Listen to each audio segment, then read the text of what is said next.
এই দেখুন নেওয়া হয়েছে বিলিতি আমরা দুটো, দেখতে পাচ্ছেন বোটাগুলো কেটে নিয়েছি। নিয়েছি বিট নুন, নিয়েছি কাসন্দি, নিয়েছি গোলমরিচের গুঁড়ো, নিয়েছি কাঁচা লঙ্কা, আর নিয়েছি আমচুর।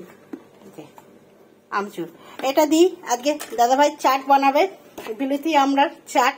এই যে আগে কেটে নিচ্ছে এইভাবে বিলিতি আমড়াগুলো ধুয়ে নিয়ে, আর নিয়েছে নোড়া। সব কিছু কাজেই লাগাবে।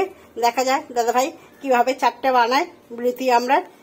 খেয়ে তো আপনাদের বলবোই যে দাদাভাই বিলিতি আমড়ার চাটটা কিভাবে বানাচ্ছে। দেখে দিয়েছি দেখুন, কাঁচা লঙ্কাটাকে একদম থিতো করে দিয়েছে। এবার দিচ্ছে একটু প্লেন নুন, এবার দিচ্ছে বিট নুন,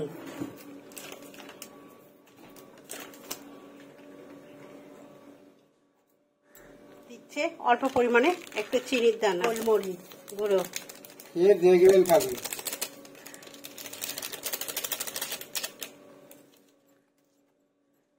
এবার দেবে কাসন্দি।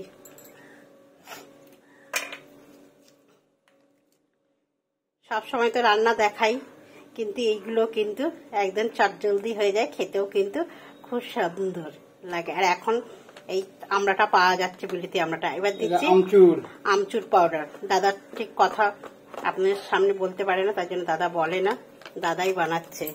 এই যে দেখে দিন দাদার মুখটা, মনে করবেন না আমি বানাচ্ছি, দাদা বানাচ্ছে। দাদা কথা বলতে চায় না, তাই জন্য আমি কথাগুলো বলি আপনাদের সঙ্গে। মতন আমচুর পাউডার দিয়ে দিল, দিয়ে এবার দাদার হাতে জিনিসটা মাখা হচ্ছে। ওহো, দেখেই কিন্তু আমার এখান থেকে কিন্তু ভিডিও করবো কি বন্ধুরা, আপনাদের সঙ্গে কথা বলবো কি, আমার কিন্তু জিভে জল এসে গেল একদম দেখেই। তা করবো কি দাদা, একটা এই নিয়ে একটা কিছু গান গাইবেন আপনি? দাদা কিন্তু বিলিতি আমরা মাখাটা কমপ্লিট হয়ে গেল, দেখতেই পাচ্ছেন কত সুন্দর হয়েছে, দারুণ লাগে খেতে। খেয়ে তো বলবোই কেমন হয়েছে। খাচ্ছে বিলিতি আমরা মাখাটা, মোটেই বিলিতি আমরা মাখা টক না। আমার ছেলে তাও দেখছে, মুখটা করছে বিলিতি আমরা টক হয়। বন্ধুরা আপনারা বলবেন, যেহেতু আমচুরটা দেওয়া হয়েছে, একটু টক টক ঝাল ঝাল সবটাই আছে, দারুণ লাগে খেতে। ভালো হয়েছে। তার পাপা তাকে মাখিয়ে দিয়েছে যে ছেলে খাবে।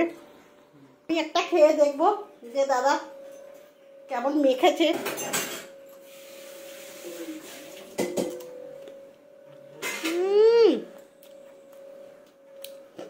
দারুণ হয়েছে, দারুণ হয়েছে বন্ধুরা বিলিতি আমরা মাখাটা। আপনারা এরকম একবার খেয়ে দেখতে পারেন, মুখটা একদম ছেড়ে যাবে, একদম দারুণ স্বাদের হয়েছে বিলিতি আমরা মাখা। খাবেন নাকি? চলে আসুন দিদিভাইয়ের পরিবারে, এক বাটি কিন্তু আছে বিলিতি আমরা মাখা, দারুণ স্বাদের।